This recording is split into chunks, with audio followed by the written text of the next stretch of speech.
Alhamdulillah, qui n'a jamais été provoqué, qui n'a jamais été jalousé, qui n'a jamais ressenti cette injustice, la méchanceté des gens, qui n'a jamais vécu cela parmi nous. Ça nous est toutes et tous au moins arrivé une fois dans notre vie, et bien sûr plus qu'une fois. Malheureusement aujourd'hui, la méchanceté, l'injustice, la jalousie, la calomnie, le mensonge s'est répandu à une allure folle jusqu'à ce que des personnes ne savent plus comment réagir. On me fait du mal, que dois-je faire? Répondre au mal par le mal? Me taire et supporter? Mais quelquefois ça ne fait qu'empirer le mal. Ou bien invoquer Allah subhanahu wa ta'ala, notre Seigneur, contre celui qui m'a fait du mal, ou en sa faveur. Que faire quand on veut me faire du mal? Que faire face à la méchanceté des gens? Eh bien, à ce moment-là, il est important pour le croyant, pour le musulman, de revenir vers notre référence, Ar-Rahmatul Muhda, celui qui a su comment réagir de la manière qu'il faut, au moment qu'il faut.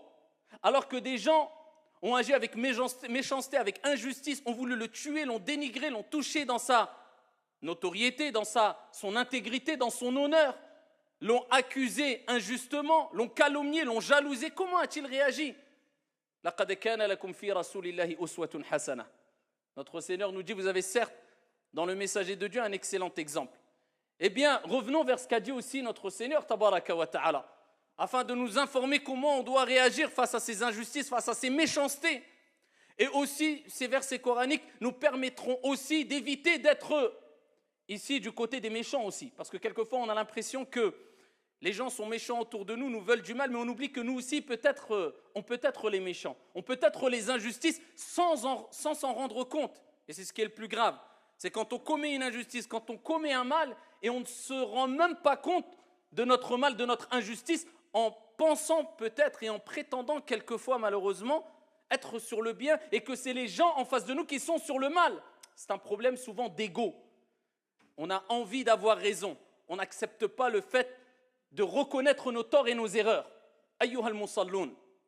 Il faut savoir que exprimer sa méchanceté, sa colère, c'est assez facile. Et le fait de patienter, de contenir sa colère, de ne pas répondre au mal par le mal, plus que cela, de répondre au mal par ce qu'il y a de meilleur, par le bien, c'est quelque chose de très difficile. Et ça demande une force énorme. Pas une force physique, mais une force de foi, une force d'esprit, une force au point de vue du moral, une endurance, une patience, une confiance en Dieu et une croyance ferme quant à ce qu'a dit notre Seigneur et ce qu'a annoncé notre Seigneur comme félicité et comme réussite pour celles et ceux qui vont répondre au mal par ce qu'il y a de meilleur. Le fort, c'est celui-là, c'est celui qui contient sa colère. C'est pour ça que le prophète sallallahu alayhi wa sallam nous dit dans le hadith rapporté par Ibn Hibban bisanadin Hassan, avec une bonne chaîne de transmission, il dit un hadith magnifique. Il dit Laysa ash-shadidu man ghalab. Le fort n'est pas celui qui va prendre le dessus. Il dit ensuite Innama ash-shadidu man ghalaba nafsah. Allahumma ij'alna minhum. Il dit celui qui est vraiment fort, c'est celui qui prend le dessus sur son âme. Donc quand il dit au début du hadith, le fort, ce n'est pas celui qui prend le dessus, c'est-à-dire sur autrui. Et il y a un autre hadith qui rejoint ce hadith-là, rapporté par Al-Bukhari, où le prophète sallallahu alayhi wa sallam nous dit, le fort n'est pas celui qui va terrasser les gens, qui va prendre le dessus physiquement sur les gens, qui va écraser les gens, mais le fort est celui qui contient sa colère.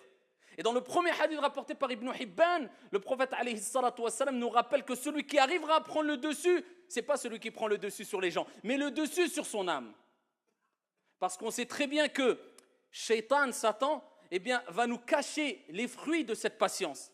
Parce que cette patience-là, cette endurance, apporte des fruits sucrés, apporte des résultats mielleux, ici-bas et dans le delà. Donc Shaitan va te les couvrir, afin que tu ne t'en rendes pas compte, que tu ne prennes pas conscience de ces résultats positifs. Donc toi, quand on va te faire du mal, eh bien, Shaitan va te faire oublier la récompense de celui qui patiente. Parce que l'être humain a envie de voir la récompense tout de suite. Donc c'est quelque chose de caché. Donc il va te pousser à te venger pour avoir un résultat rapide. Et le fait de patienter afin d'avoir le résultat plus tard, ici-bas et dans le delà, ça demande de la force et de l'endurance. Ce n'est pas donné à tout le monde. Et plus l'effort est grand, de manière générale, plus l'endurance est grande, de manière générale, et plus tu vas apprécier le résultat. Et cela va t'apporter un repos. Comme, à titre d'exemple, celui qui voyage 2 heures, quand il arrivera à destination chez lui, il ne va pas goûter au repos et sentir et apprécier le repos. Al-istiraha, ce moment de repos, comme celui qui a voyagé en durée pendant 4 jours. Plus tu as fourni des efforts et patienté, et plus le repos, tu l'apprécieras. Eh bien, ce repos que tu gagneras après avoir patienté quand on veut te faire du mal, en répondant au mal parce qu'il y a de meilleur, sera un repos de l'âme. Pourquoi ? Parce que tu auras réussi à prendre le dessus sur ton âme.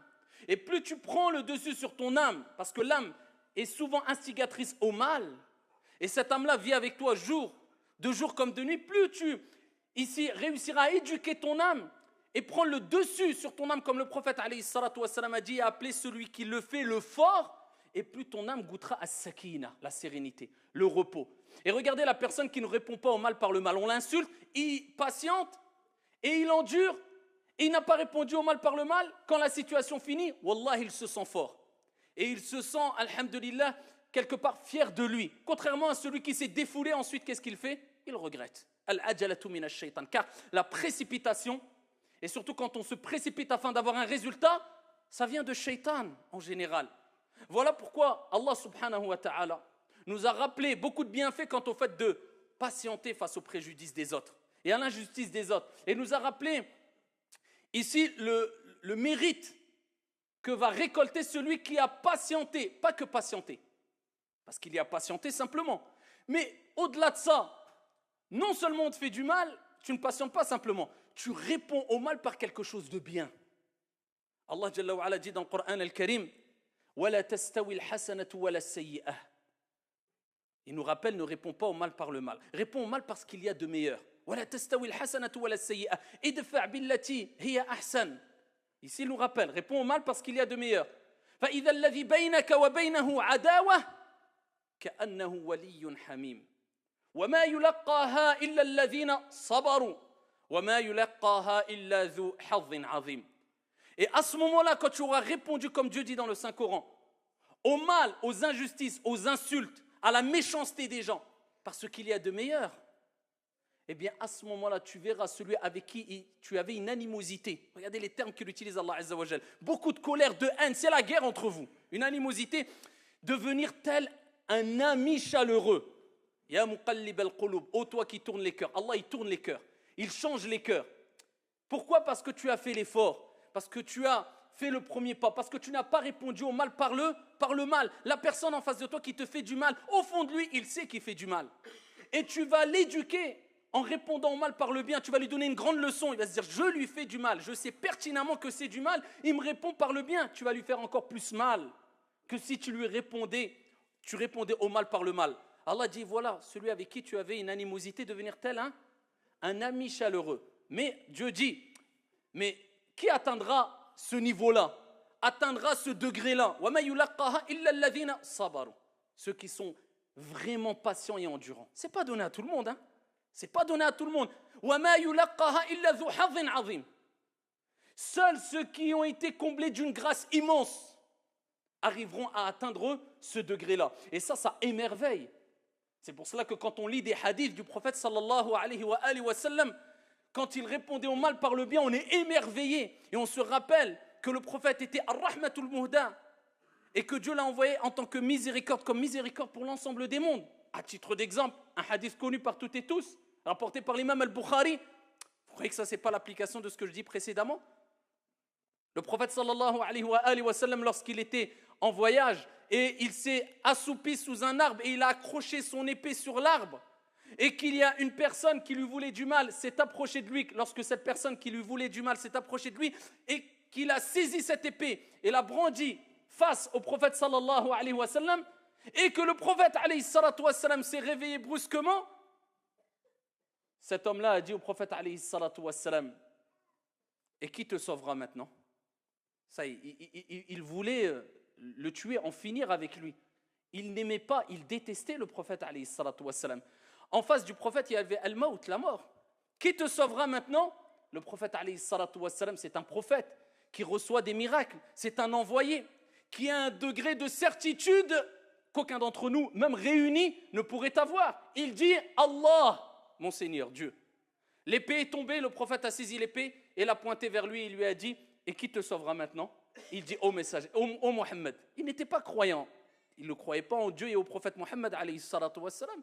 Il dit, ô Mohammed, sois meilleur preneur.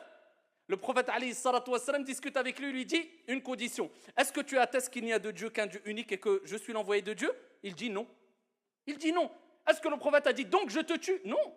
L'autre, il a été honnête. En face de lui, il a été honnête. Il a dit non, je n'atteste pas qu'il n'y a qu'un Dieu unique et que tu es le messager de Dieu. Il dit par contre, je m'engage à ne jamais te combattre et à ici accompagner une armée qui te combattra. Je m'engage à cela. Le prophète, il lui a dit pars en paix. C'est bon, tu peux partir.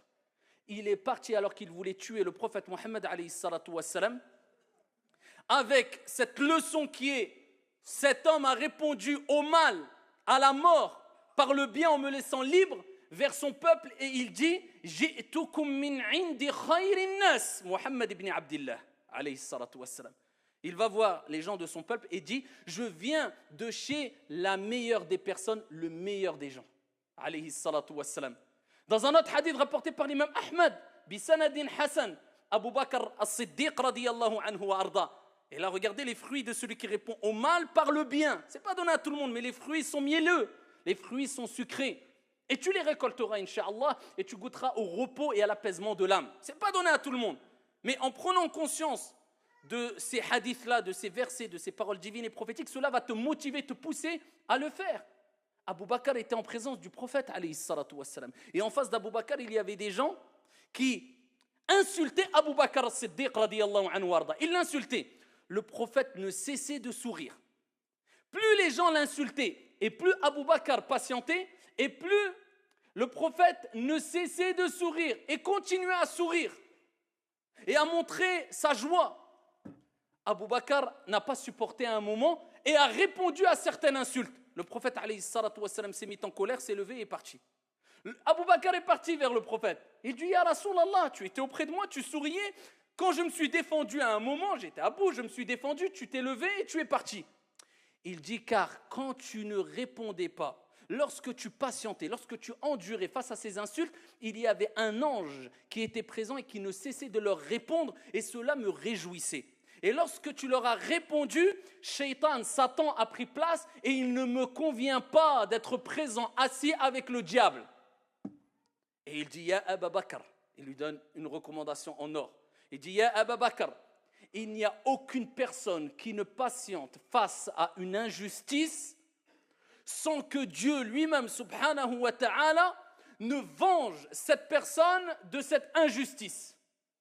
Ne t'inquiète pas, on te fait une injustice, tu patientes, tu endures, Dieu te vengera de cette injustice. Entre toi et cette injuste, et cette personne mauvaise, et cette personne méchante, eh bien, il y aura Dieu qui va s'interposer. Ça, c'est les recommandations du prophète, alayhi salatu wassalam. Et pour continuer à nous pousser à répondre au mal parce qu'il y a de meilleurs, continuez à méditer quant à la vie du prophète, alayhi salatu wassalam, et à ce que nous a donné comme héritage le prophète, alayhi salatu wassalam. Ces paroles, le prophète, sallallahu alayhi wa sallam, fi sahih, nous dit المؤمن الذي يخالط الناس ويصبر على أذاهم خير من المؤمن الذي لا يخالط الناس ولا يصبر على أذاهم.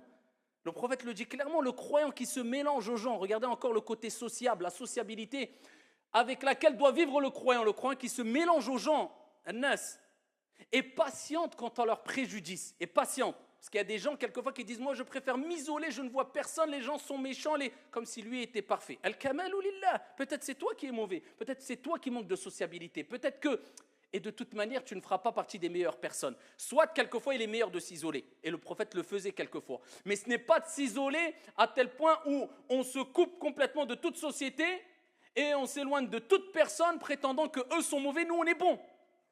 Le prophète dit « Les croyants qui se mélangent aux gens et qui patientent quant à leur préjudice, ou face à leurs préjudices et leurs méfaits, est meilleur que le croyant qui ne se mélange pas aux gens et qui ne patiente pas face aux préjudices des autres. » Et Allah tabaraka wa ta'ala, notre Seigneur, il nous rappelle que ceux qui patientent, ceux qui endurent, quand ils sont particulièrement en colère et qui refoulent leur colère, eh bien, ont atteint le degré le plus haut en islam. Al-ihsan. Car il y a al-islam, al-iman, al-ihsan. La bienfaisance, tu t'approches de la perfection, c'est le degré le plus haut.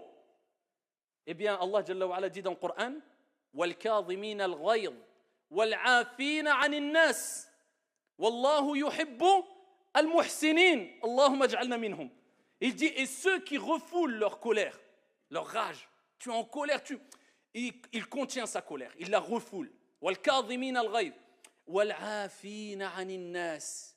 Et ceux qui pardonnent aux gens, ils sont connus pour être pardonneurs et pardonnent aux gens. Wallahu yuhibbul muhsinin. Et Allah aime bien al-muhsinin, ceux qui ont atteint ce degré le plus haut en islam, ceux qui ont écrasé leur âme instigatrice au mal, qui ont pris le dessus, comme le prophète a dit, le fort est celui man ghalaba nafsa, qui a pris le dessus sur son âme, qui pardonne aux gens. Dieu aime les bienfaisants. Il les a appelés les bienfaisants, ceux qui pardonnent à autrui.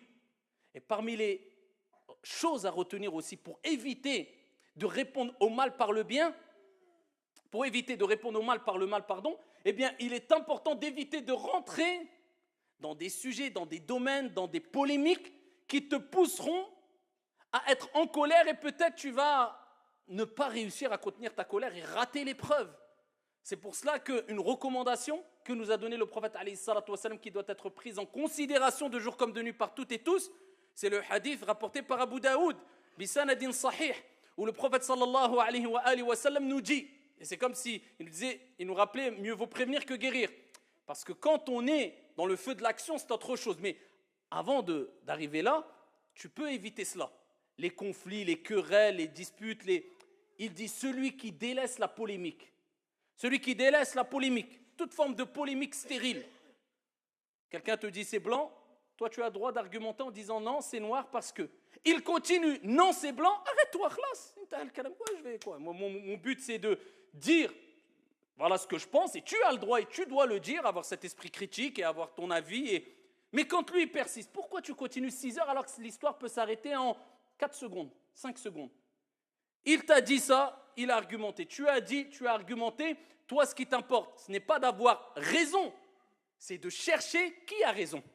Ça, c'est deux choses complètement différentes. Mais pour chercher à savoir qui a raison et ne pas vouloir avoir raison, il faut avoir atteint un degré où tu as quand même pris le dessus sur ton âme. Parce qu'on est face à notre ego et ce qui nous pousse souvent à vouloir avoir raison, malheureusement. Même quand on sait au fond de nous qu'on a tort.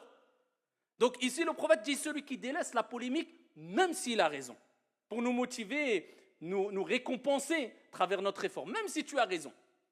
Il dit, je lui promets, je lui garantis une maison à la périphérie du paradis. Même si tu as raison, hein, tu délaisses pour satisfaire ton Seigneur tabaraka wa ta'ala. Et il dit, dans le même hadith, continuons le hadith, il dit, et celui qui délaisse le mensonge, même pour rire, je lui promets une demeure au milieu du paradis. Et celui qui améliore son comportement, regardez, c'est encore plus important que ce que j'ai cité précédemment, celui qui améliore son comportement, il fait une autocritique, j'ai ça comme défaut, j'ai ceci, cela, j'améliore mon comportement, je lui promets, garantis une maison au plus haut du paradis. Al-Firdaus, le degré le plus haut du paradis. Voilà pourquoi il est important de retenir, ayyuhal akhyar, qu'il est bon de pardonner à autrui. Il est bon d'agir avec pardon. Il est bon de répondre au mal par le bien. Et pardonner, ça ne veut pas dire pardonner à tout le monde. Toi, tu pardonnes et c'est ton comportement de base, mais tu pardonnes sous condition. Exemple, imaginez-vous un État qui dit « Nous pardonnons à tout voleur, nous pardonnons à tout vendeur de drogue, nous pardonnons à toute personne qui fait des choses graves. » Eh bien, les gens, qu'est-ce qu'ils vont continuer à faire?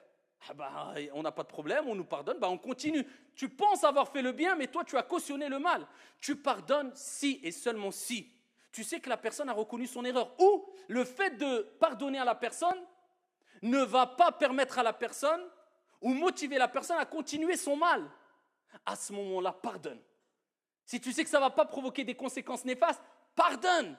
Et ça, c'est le comportement que doit avoir le croyant. Alors, on peut citer des degrés. Rapidement, il y a 4 degrés que les savants ont exposés. Le premier degré, c'est répondre au mal par le mal. Ça, mets-le de côté. Le deuxième degré, c'est quand on te fait du mal, tu ne réponds pas au mal par le mal, mais tu demandes réparation. Alors là, on t'a volé, tu dis je veux récupérer ce que j'ai volé. On t'a porté préjudice, tu vas te plaindre pour réclamer justice en face de la justice, etc. C'est le deuxième degré, c'est ton droit. Troisième degré, tu pardonnes et tu ne demandes même pas réparation. Ça, c'est le troisième degré, ce n'est pas donné à tout le monde. Tu sais que la personne a reconnu, tu lui dis écoute, je te pardonne et réparation, j'en ne veux même pas de la réparation, c'est bon, je te pardonne. Ça, c'est un degré au-dessus. Et le dernier degré, le degré le plus haut, c'est non seulement tu pardonnes, tu ne demandes pas réparation, mais tu invoques en sa faveur. Que Dieu le guide, que Dieu lui accorde, pour que Dieu lui permette de ne pas retomber dans le mal dans lequel il était. Ça, c'est le degré le plus haut. Et quand on dit de pardonner, c'est tout simplement pour recevoir le pardon de Dieu. Car le prophète alayhi salatu wassalam nous dit « Man la yaghfir, la yughfar lahu » Celui qui ne pardonne pas, on ne lui pardonnera pas. Et notre Seigneur dit dans le Saint-Coran « Wal ya'fu wal yasfahu » qu'ils pardonnent et qu'ils excusent. N'aimez-vous pas que votre Seigneur vous pardonne? Et on sait toutes et tous que sans la miséricorde divine, nous sommes perdus et que la miséricorde de Dieu dépasse sa colère. Et nous espérons tous le pardon de Dieu. Et c'est pour cela que nous revenons vers Dieu et nous nous repentons vers notre Seigneur Tabaraka wa Ta'ala. Donc comme tu aimerais que Dieu te pardonne, pardonne aux gens. Si tu veux que Dieu t'excuse, excuse aux gens, agis de la même manière que tu aimerais qu'on agisse envers toi. Et pour terminer, une évidence qu'il est important de rappeler, bien que c'est connu par toutes et tous de manière générale, mais c'est une évidence qu'il est important de rappeler quand on parle de pardon, de repentir, de la miséricorde de Dieu qui dépasse la colère de Dieu. Dieu ne pardonne pas tous les péchés. Dieu pardonne tous les péchés si on remplit les conditions pour que Dieu nous pardonne tous les péchés. Et si on provoque ce pardon et cette miséricorde divine, si on réunit tous les textes, Dieu ne nous a pas dit « faites ce que vous voulez, je vous pardonne ». Mais il nous invite au repentir et à demander pardon à Dieu. Et quand on lit les textes qui nous disent « si tu fais ta prière et d'une prière à une prière, tes péchés seront pardonnés », d'un vendredi à un vendredi, les péchés sont pardonnés, d'un ramadan à un ramadan, les péchés sont pardonnés, si tu fais telle évocation, tes péchés sont pardonnés, ça c'est les petits péchés. Ces petits péchés ne demandent pas un repentir, mais demandent la demande de pardon. Et revenir vers Dieu avec des actions, des œuvres salutaires. Et les petits péchés, on en fait toutes et tous, des dizaines, centaines, milliers. Tout être humain, nous sommes faibles. Une mauvaise parole qui glisse, etc. Mais quand on parle des grands péchés, à l'unanimité des savants, les grands péchés connus, comme le vol, comme la jalousie, comme le meurtre, comme l'adultère, relation hors mariage, comme, tout cela demande un repentir. Et le repentir a des conditions, sinon ça serait trop facile. La personne dirait je fais ce que je veux, je fais des grands péchés, je vends de la drogue, je vole, je tue. Pas grave, je fais ma prière, Dieu me pardonnera. Et ça n'a rien à voir avec la bonne compréhension de l'islam, bien sûr, et cela est connu par toutes et tous. Un grand péché demande un repentir, et les conditions du repentir, c'est quoi? Al-ikhlas, la sincérité. Première condition, je ne le fais pas pour que les gens disent « Waouh, masha'Allah, al-akh, urti, akhi ». Tu es musulman maintenant, parce que c'est quelquefois un effet de mode aujourd'hui. Comportement ne suit pas du tout l'apparence, illa man rahimallah. Sincère pour Dieu, pas pour un effet de mode. Deuxième des choses, je regrette ce que j'ai fait. Troisième des choses, j'ai la ferme résolution de ne plus recommencer. Et quatrième des choses, je délaisse le péché dans lequel je suis.